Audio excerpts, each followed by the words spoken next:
अच्छी और सच्ची खबर की शुरुआत मानसून के ताजा अपडेट के साथ।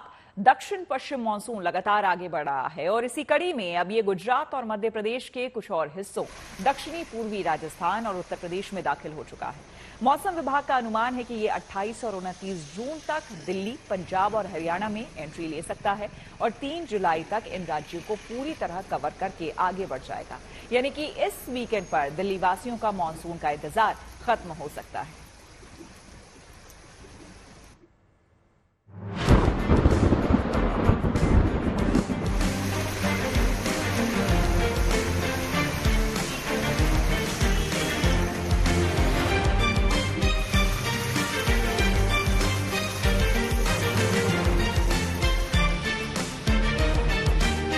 उमस भरी गर्मी से बेहाल लोगों के लिए बारिश की ये बूंदें राहत बनकर बरसी है। खासकर उत्तर भारत के राज्यों में जहां तापमान भले ही थोड़ा कम हुआ है, लेकिन उमस भरी गर्मी का दौर अभी जारी है। ऐसे में लोग बड़ी बेसब्री से आसमान की ओर टकटकी लगाए मानसून की राह देख रहे हैं। यूपी और राजस्थान के लोगों के लिए राहत भरी खबर ये है कि एक दिन पहले ही मानसून दोनों ही राज्यों में दाखिल हो चुका है और अगले कुछ दिन अच्छी बारिश की उम्मीद जताई जा रही है। मानसून की मौजूदा रफ्तार को देखते हुए ये अनुमान है कि 1 से 2 दिनों में ये पूरे मध्य प्रदेश, पूरे बिहार, पूरे झारखंड, पूरे पश्चिम बंगाल और उत्तर प्रदेश के कुछ और हिस्सों को कवर कर लेगा। जबकि 28 से 29 जून तक मानसून दिल्ली, पंजाब और हरियाणा में भी एंट्री ले सकता है। अभी आगे का जो स्थिति है, अगले 3 से 4 दिन में हमारी उम्मीद है कि राजस्थान का कुछ हिस्सा और उत्तर प्रदेश का और भी हिस्से और बंगाल, झारखंड, बिहार और ईस्ट उत्तर प्रदेश और नॉर्दर्न पार्ट में नॉर्थ हरियाणा, हिमाचल प्रदेश, उत्तराखंड, इन सभी राज्यों में अभी मानसून का उम्मीद लग रहा है कि एडवांस हो जाएगा अगले 3 से 4 दिन में। हालांकि देश के जिन हिस्सों में अभी तक मानसून नहीं पहुंचा है, वहां प्री मानसून बारिश का दौर जारी है। चाहे उत्तर भारत के मैदानी इलाके हों या फिर पहाड़ी इलाके, प्री मानसून की फुहारें लोगों को राहत पहुंचा रही हैं। चंडीगढ़ मौसम विभाग के निदेशक ए के सिंह साहब है। सिंह साहब, अगर हम बात करें, क्या प्री मानसून शावर ने दस्तक दे दी है उत्तर भारत में? बिल्कुल, प्री मानसून शावर ने आपको दस्तक दे दी है। जहाँ तक हमारी उम्मीद है कि इस महीने के अंत तक फुल फ्लेज्ड आपको मानसून की आपको एंट्री हो जाएगी। और अभी आपको जो भी एक्टिविटी हो रही है, जैसे आप देख रहे हो कि थोड़ी बहुत आपको बौछार हो रही है, कभी कभी आपको पूरा बादल छाया हुआ मिलता है, तो ये सब प्री मानसून एक्टिविटी है, ये आपको जारी रहेगी। आज कल में आपको जारी रहेगी। परसों से हम एक्सपेक्ट कर रहे हैं कुछ थंडर और लाइटनिंग भी हो सकता है और कुछ पार्ट्स में आपको गस्टी विंड्स भी आपको चल सकते हैं। ये सब प्री मानसून के लक्षण है और जहाँ तक इस महीने के अंत तक मानसून की फुल फ्लेज्ड एंट्री हो जाने की उम्मीद है। चंडीगढ़ से लेकर पंजाब तक, हरियाणा से लेकर दिल्ली और उत्तराखंड से लेकर हिमाचल तक प्री मानसून वाली बारिश बीते कुछ दिनों से देखने को मिल रही है।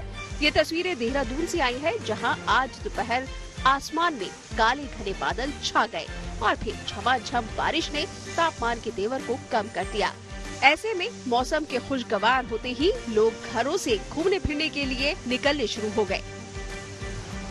इस वक्त हम चंडीगढ़ की सुखना लेक पर मौजूद है और पिछले 1 महीने से जिस तरह से चिलचिलाती गर्मी पड़ रही थी, पूरा का पूरा जो सुखना है वो जो स्थानीय लोग और पर्यटक है उसकी वजह से वीरान हो गया था। लेकिन धीरे धीरे अब पर्यटक है वो सुखना पे आने शुरू हुए हैं।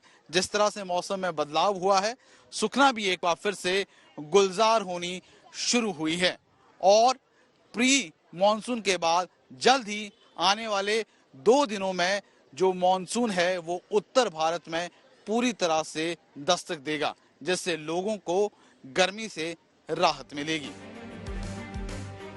उत्तर भारत में भले ही लोग मानसून की राह देख रहे हैं, मगर देश के पूर्वी, पश्चिमी और दक्षिण भारत के राज्यों के लिए भारी बारिश का अलर्ट मौसम विभाग ने जारी किया है। मौसम विभाग का ये अनुमान सच साबित होता दिखाई दे रहा है। तमिलनाडु के नीलगिरी से आई ये तस्वीरें इसी की गवाही दे रही हैं, जहां भारी बारिश को देखते हुए स्कूलों की छुट्टी का ऐलान कर दिया गया है और प्रशासन को भी अलर्ट पर रखा गया है। दिल्ली से नीतू झा और चंडीगढ़ से ललित शर्मा के साथ bureau report, good news today. बढ़ते हैं आगे। अब बात अमरनाथ यात्रा की, जिसका काउंटडाउन शुरू हो चुका है। ये पवित्र यात्रा इस साल 29 जून से शुरू हो रही है। ऐसे में यात्रा से जुड़ी तमाम तैयारियों को तेजी से अंतिम रूप दिया जा रहा है। इसी कड़ी में आज सुरक्षा एजेंसियों ने यात्रा को सुरक्षित बनाने को लेकर रिहर्सल किया। वहीं आज से जम्मू में अमरनाथ यात्रा के लिए ऑफलाइन रजिस्ट्रेशन भी शुरू हो गया है।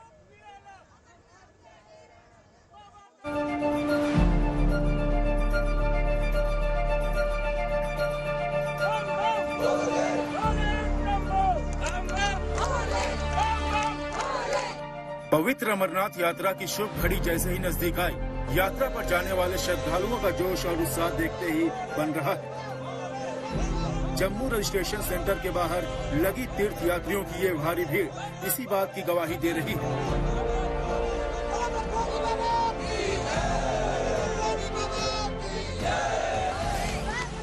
आज से यात्रा के लिए ऑफलाइन रजिस्ट्रेशन की शुरुआत हुई तो सेंटर पर रजिस्ट्रेशन कराने वालों की भारी भीड़ उमड़ आई।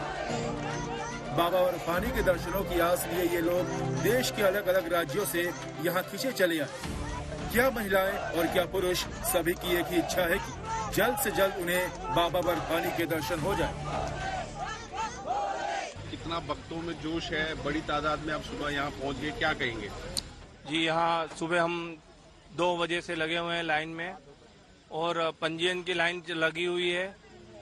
हम बहुत उत्साहित है बाबा बर्फानी के दर्शन के लिए और हम सभी पहले जत्थे में जाना चाहते हैं और पहले ही जत्थे में दर्शन करना चाहते हैं बाबा भोलेनाथ के। अमरनाथ बाबा के प्रति जो भक्तों का लगाव है, जो श्रद्धा है, उसको देखते हुए रात से बहुत बड़ी संख्या में लाइनें लगी हुई है और भक्तों में इतना उत्साह है कि भूखे प्यासे नींद बिना सफर में भी आए हुए हैं, फिर भी डायरेक्ट लाइन में लगे हुए हैं। सर, इतने तादाद में लोग आए हैं कि क्या कहा जाए।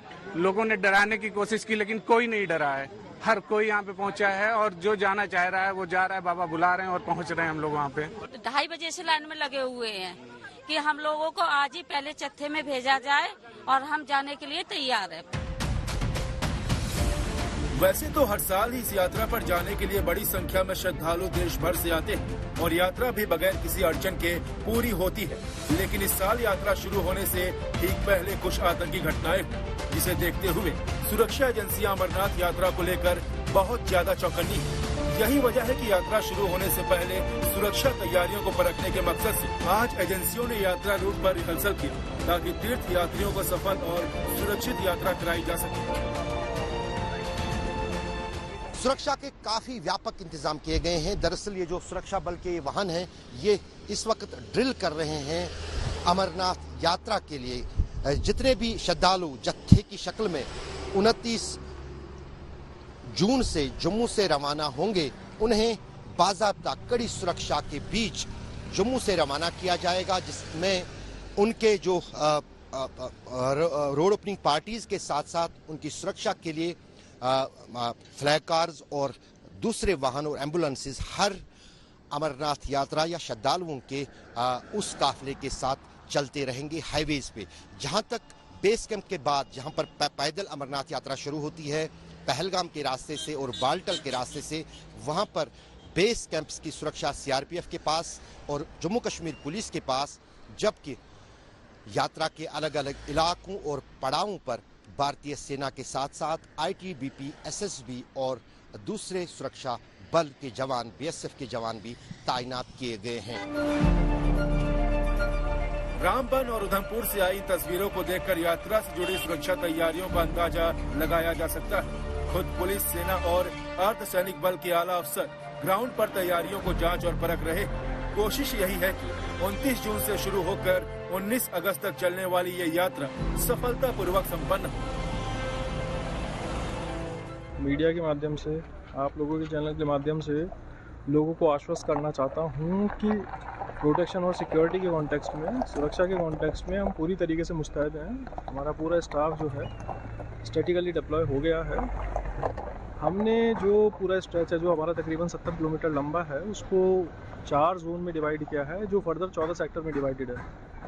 हर जोन एक गेस्टेड ऑफिसर के द्वारा सुपरवाइज हो रहा है, जिसे जो कंसर्न एसएचओज और एसडीपीओज हैं वो फैसिलिटेट कर रहे हैं। इसके अलावा हमारी जितनी भी सिस्टर एजेंसीज़ हैं, जिसमें इंडियन आर्मी हो गई, सीएपीएफ हो गई, वो पूरी तरीके से हमको फैसिलिटेट कर रही हैं। हमारे पास तकरीबन 20 CAPF की कंपनीज आई हैं जिन्हें हमने अपनी ज़रूरत के हिसाब से रिडिस्ट्रीब्यूट किया है। पब्लिक से मेरी ये अपील है कि र्यूमर्स के ऊपर ध्यान ना दें। कोई भी इंफॉर्मेशन है, हमारा कंट्रोल रूम है, DC ऑफिस का कंट्रोल रूम है, हमारी जो है साइट है, हम पब्लिक में भी वो दे देंगे। उनके नंबर्स ऑलरेडी हैं भी हैं, दोबारा से भी शेयर करेंगे, आपके साथ भी शेयर करेंगे, ताकि ऐसा कोई भी इशू हो तो एक ऑथेंटिक इन्फॉर्मेशन लेके ही चलें। र्यूमर्स के ऊपर बिलीव ना करें और र्यूमर्स को जो है वो मानते हुए किसी चीज़ का कोई भी फैसला आप अपने लेवल पे ना करें। इन्हीं तैयारियों के बीच ही इस साल भी अमरनाथ यात्रा से जुड़ी व्यवस्थाओं को और विस्तार दिया गया है। बालटाल बेस कैंप पर मेडिकल सुविधाओं से लैस ये अस्पताल DRDO की मदद से तैयार किया गया है, जहां 100 बेड का इंतजाम है। इस अस्पताल का उद्घाटन उपराज्यपाल मनोज सिन्हा ने कर दिया है।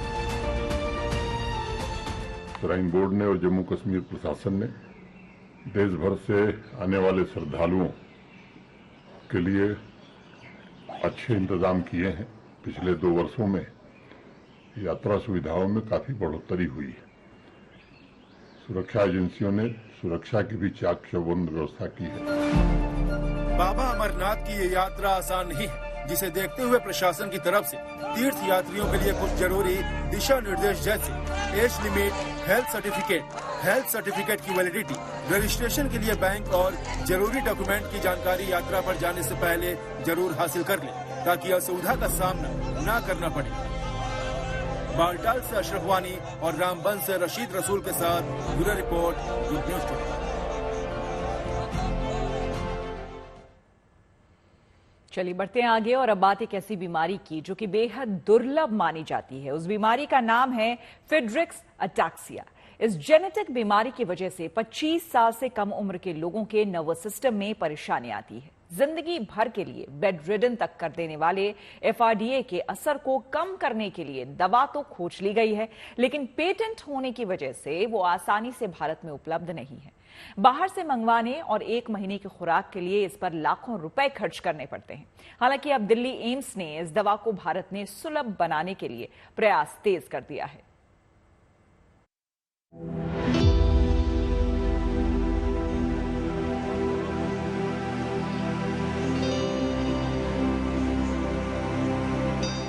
कुदरत के क्रूर मजाक के सामने भी मुट्ठी भर इन लोगों को अपने हौसले पर पूरा भरोसा है।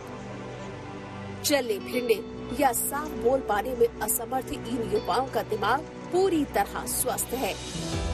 दिल्ली एम्स के जवाहरलाल ऑडिटोरियम के बाहर जुटे कम उम्र के ये युवा एक तरह की रेयर जेनेटिक डिजीज से पीड़ित है, जिसका नाम फ्रेडरिक्स अटैक्सिया है, जिसके खिलाफ देश की स्वास्थ्य सेवा की रीढ़ माने जाने वाले दिल्ली एम्स और अमेरिकी संस्था फ्रेडरिक्स अटैक्सिया रिसर्च अलायंस ने युद्ध छेड़ दिया है। एम्स और फेरारा ने मिलकर भारत में इस बीमारी को लेकर क्लिनिकल ट्रायल शुरू किया है। एम्स हमेशा से अपने रिसर्च के लिए जाना जाता है। नई नई तरह के रिसर्च और कोलैबोरेशन से एम्स ने न जाने कितनी बीमारियों का इलाज ढूंढ निकाला है और लोगों को सहूलियत दिया। अब एक ऐसी ही जीन डिसऑर्डर जिसके बारे में शायद आप जानते भी नहीं होंगे, नाम भी पहली बार सुन रहे होंगे, फ्रेडरिक्स अटैक्सिया। एक जेनेटिक डिसऑर्डर है, बहुत रेयर है, लेकिन एम्स अब USA के साथ कोलैबोरेशन कर रहा है, जिससे जितने भी लोग इस बीमारी से पीड़ित हो उन्हें इलाज मिल सके। 50,000 में से किसी एक में पाई जाने वाली ये बीमारी एक न्यूरोजेनेटिक समस्या है, जिसकी गिरफ्त में आते ही मरीज को सबसे पहले चलने फिरने में दिक्कत शुरू हो जाती है। उसके लिखने बोलने की क्षमता पर भी फर्क पड़ने लगता है। दिमाग तो काम करता है, लेकिन शरीर से उसका तालमेल खत्म हो जाता है। ये बीमारी खासकर उन लोगों को निशाना बनाती है जिनकी उम्र 5 से 15 वर्ष के बीच होती है। फ्रेडरिक्स अटैक्सिया के कुछ मामले 25 साल की उम्र तक भी पाए जाते हैं। ये एक जेनेटिक बीमारी है और लगभग 5 से 15 वर्ष की उम्र के आसपास ये देखी जाती है। हालांकि ज्यादा उम्र में भी हो सकती है, लेकिन यूजुअल एज 5 से 15 वर्ष है। फ्रेटेक्सिन नाम के जीन में म्यूटेशन के कारण होती है, जिसकी वजह से शरीर में प्रोटीन का स्तर कम होने लगता है। प्रोटीन की कमी से नर्व और मांसपेशियों की कोशिकाएं खराब हो जाती है, जिसके चलते मरीज को सबसे पहले चलने फिरने में कठिनाई शुरू होती है। साथ ही समय के साथ मांसपेशियों में कमजोरी, बातचीत करने में दिक्कत जैसे लक्षण भी दिखाई देने लगते हैं। सबसे बड़ी बात, बीते वक्त के साथ इस बीमारी से ग्रसित मरीजों की समस्या बढ़ती जाती है। लंबे संघर्ष के बाद मरीज की जान जाने का खतरा भी पैदा हो जाता है। पहले लक्षण आते हैं उसमें यह है कि उनको चलना मुश्किल होता है, इम्बैलेंस हो जाता है। इम्बैलेंस बोलते हैं हम लोग, मरीज की कंप्लेंट होती है चलना मुश्किल हो रहा है, तो इम्बैलेंस होता है। फिर धीरे धीरे बाद में शरीर में कमजोरी आने लग जाती है और कुछ समय बाद पाया जाता है कि वो अब 2 आदमी के सपोर्ट से चल रहे हैं या व्हील चेयर पे चलते हैं, बाद में बिल्कुल बेड रिडन हो जाते हैं। तो ओवर ईयर्स की बात है, मतलब 35-40 साल के आसपास तक लोग आराम से खींचते रहते हैं, लेकिन बीमारी पैदा होने का समय करीब 5 से 15 जेनेटिक बीमारी है। एक जीन है फ्रैटेक्सिन नाम का, एफेक्सिन शॉर्ट में बोलते हैं हम लोग, वो इससे संबंधित है। यानी मरीज का दिमाग तो बिल्कुल ठीक काम करता है, लेकिन शरीर से उसका तालमेल खत्म हो जाता है। कई साल की मेहनत के बाद फ्रेडरिक्स अटैक्सिया से जुड़े लक्षण को धीमा करने के लिए अमेरिका में ओमावेलोक्सोलोन नाम की दवा की खोज की गई है। हालांकि वहां इस दवा के पेटेंट हो जाने की वजह से इसको भारत मंगवाना अभी बहुत महंगा पड़ता है। उन्होंने जो सर्च किया है उसकी दवा अभी सिर्फ यूएस में और यूरोपियन यूनियन में उपलब्ध है, वहाँ की एजेंसीज ने उसको अप्रूव कर रखा है यूज के लिए। लेकिन वो अभी जब भारत में आएगी तब उसका पता चलेगा कि किस रेट पे आ रही है, क्योंकि विदेशों में जो खर्च है उसका करीब करीब, विदेश के हिसाब से रेट बता रहा हूँ यूएस का, करीब करीब भारत से कंपेयर करेंगे तो 32 लाख रुपए पर मंथ का खर्च है। और ऐसा नहीं कि 1 महीने खा लिया 2 महीने खा लिया, तो वो कई महीने तक चलनी है, चलती ही रहनी है। इनफैक्ट तो ऐसा नहीं 6 महीने बंद हो गई, 3 महीने बंद हो गई, ये बात नहीं है, लगातार चलेगी। तो इतना खर्च तो भारत के आदमी नहीं उठा सकते। इस बीमारी के क्लिनिकल ट्रायल से जुड़े विशेषज्ञों को उम्मीद है पेटेंट की मियाद खत्म हो जाने के बाद दवा की कीमत खुद ब खुद खत्म हो जाएगी, जिससे ओमावेलोक्सोलोन दवा ज्यादातर भारतीय मरीजों को भी मिल पाएगी। We are focused on trying to help patients have access to these medicines, and by supporting research here at AIMS and bringing the patient community here, we're working with the company to try and have access for the medication, here as well. And hopefully by facilitating the research, that will help bring the medicine to them. इस भरोसे के बाद Fredericks ataxia बीमारी से पीड़ित मरीजों में भी नई उम्मीद जगी है। दवा की मदद से इस बीमारी से जुड़े लक्षणों को ज्यादा लंबे समय तक काबू में रखा जा सकेगा, ताकि रोजमर्रा के कामकाज के लिहाज से उनकी जिंदगी थोड़ी आसान हो सके। मेरे सिम्टम्स जब मैं 17 के थे तब स्टार्ट हुए थे, and I was diagnosed Win I was 22 years old. आप बहुत जल्दी थक जाते हैं कोई भी चीज करते हुए, या वॉक करने में इतने फास्ट नहीं होते, क्लम्सी होते हैं थोड़े। शर्ट के बटन पहनने में थोड़ा टाइम लगना, सॉक्स में टाइम लगना, इवन हाथों की राइटिंग में थोड़ी शिवरिंग होना। मुझे पहला सिम्टम्स यही पता चला था, मेरी स्पीड की राइटिंग बहुत स्लो हो गई थी। उस चक्कर में मेरा पूरा एग्जाम में नहीं हो पाता था, आधा एग्जाम रह जाता है। अमेरिका, यूरोपियन यूनियन के देशों के बाद भारत में भी इस बीमारी को लेकर जागरूकता फैलाने की कोशिश की जा रही है, ताकि शुरुआती दौर में ही लक्षण पहचान कर उसका असर कम किया जा सके। दिल्ली से नीतू झा के साथ bureau report, good news today. AIIMS देश की स्वास्थ्य सेवा की रीढ़ है। अब तक देश भर में 22 एम्स की स्थापना को मंजूरी मिल चुकी है। 22 में से 16 एम्स पूरी तरह से शुरू हो चुके हैं। फिर भी दिल्ली में मौजूद एम्स की अपनी अलग पहचान है, जो देश का पहला एम्स भी है और जिसकी स्थापना साल 1956 में हुई थी। हजारों करोड़ रुपए तो सिर्फ दिल्ली एम्स का बजट है। एम्स पर देश के लोगों को इसलिए भी भरोसा है क्योंकि वहां किसी भी तरह के इलाज के लिए नामी गिरामी और कुशल डॉक्टर मौजूद हैं। लिहाजा एम्स अस्पताल से किसी मंदिर से उसे कम नहीं समझा जाता, जिसमें देश के दूर दराज के क्षेत्रों से ही नहीं बल्कि विदेश से भी लोग इलाज करवाने आते हैं। इसकी वजह वक्त पर एम्स दिल्ली का हर लिहाज से अपडेट होना भी है। रिसर्च, शिक्षा या बेहतर इलाज की सहूलियत के लिए बेहतर तकनीक को अपनाने में एम्स दिल्ली सबसे आगे रहता है। एम्स प्रशासन की तरफ से मरीजों की सहूलियत के लिए अक्सर कोई ना कोई नया कदम उठाया जाता है। इसी कड़ी में अब दिल्ली एम्स की तरफ से फ्रिड्रिक्स अटैक्सिया के रोकथाम के लिए ओमावेलोक्सोलोन दवा को उपलब्ध करवाने पर जोर है, जो रीढ़ में तनाव और सूजन को कम करने का काम करता है। बढ़ेंगे आगे और अब बात रामनगरी अयोध्या की, जहां आने वाले वक्त में मंदिर संग्रहालय का निर्माण आने वाले वक्त में होगा। इस म्यूजियम को बनाने के लिए उत्तर प्रदेश सरकार की तरफ से मंजूरी मिल चुकी है। इस संग्रहालय में भारतीय संस्कृति के उद्गम से लेकर आधुनिक संस्कृति तक के बारे में एक जगह पर जानकारी मिल सकेगी।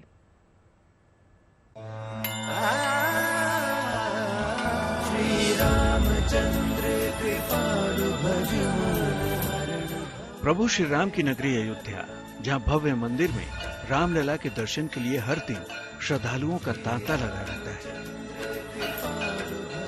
उत्तर प्रदेश में धार्मिक पर्यटन का तेजी से विकास हो रहा है। इसी कड़ी में अयोध्या में अब एक भव्य संग्रहालय का निर्माण होगा। मंगलवार को यूपी की योगी कैबिनेट की हुई बैठक में भारतीय मंदिर संग्रहालय के प्रस्ताव को मंजूरी दे दी गई। टाटा सन्स ने केंद्र सरकार के माध्यम से इस परियोजना का प्रस्ताव रखा था। अब अयोध्या में 650 करोड़ की लागत से विश्व स्तरीय मंदिर संग्रहालय बनाया जाएगा। कॉर्पोरेट सोशल रिस्पॉन्सिबिलिटी यानी CSR के तहत टाटा सन्स इस संग्रहालय का निर्माण कराएगा। इसके लिए पर्यटन विभाग की तरफ से 25 एकड़ जमीन दी जाएगी। ये जमीन 90 साल के लिए 1 रुपए की लीज पर दी जाएगी। योगी कैबिनेट ने रामनगरी में दूसरे विकास कार्यों के लिए कंपनी के 100 करोड़ रुपए के अतिरिक्त प्रस्ताव को भी मंजूरी दी है। मंदिर संग्रहालय के निर्माण के लिए अयोध्या में राम की पैड़ी से गुप्तार घाट के पास जमीन दी जाएगी। पर्यटन विभाग के मुताबिक संग्रहालय में मंदिर का पूरा स्वरूप, दर्शन, पौराणिक काल में उसकी संकल्पना, पूजा क्या है, मंदिर कैसे बना, इसका वैज्ञानिक दृष्टिकोण, उसके बारे में प्रामाणिक जानकारी होगी। साथ ही विश्व भर में मंदिरों के आकार प्रकार, उनके आधुनिक स्वरूप को भी दिखाया जाएगा। मंदिर संग्रहालय में भारतीय संस्कृति के उद्गम से लेकर आधुनिक संस्कृति तक के बारे में एक जगह पर जानकारी मिल सकेगी। इसमें वेद, रामायण, मंदिर पूजा पद्धति से जुड़ी प्रामाणिक चीजें, उनके उद्भव, संस्कृति, इसके लाभ, सबके बारे में विस्तृत जानकारी उपलब्ध होगी। इसमें जहां पौराणिक जानकारी होगी, वहीं उनका आधुनिक संस्करण भी होगा। प्रदेश के पर्यटन मंत्री जयवीर सिंह के मुताबिक मंदिर संग्रहालय के निर्माण में न सिर्फ अयोध्या बल्कि राज्य के दूसरे स्थलों पर भी पर्यटन को बढ़ावा मिलेगा, जिससे राजस्व और रोजगार के नए अवसर भी पैदा होंगे। Bureau report, good news today. तो इसी के साथ अच्छी खबर सच्ची खबर में मेरे साथ फिलहाल इतना ही। देश दुनिया की तमाम खबरों के लिए आप देखते रहिए गुड न्यूज टुडे।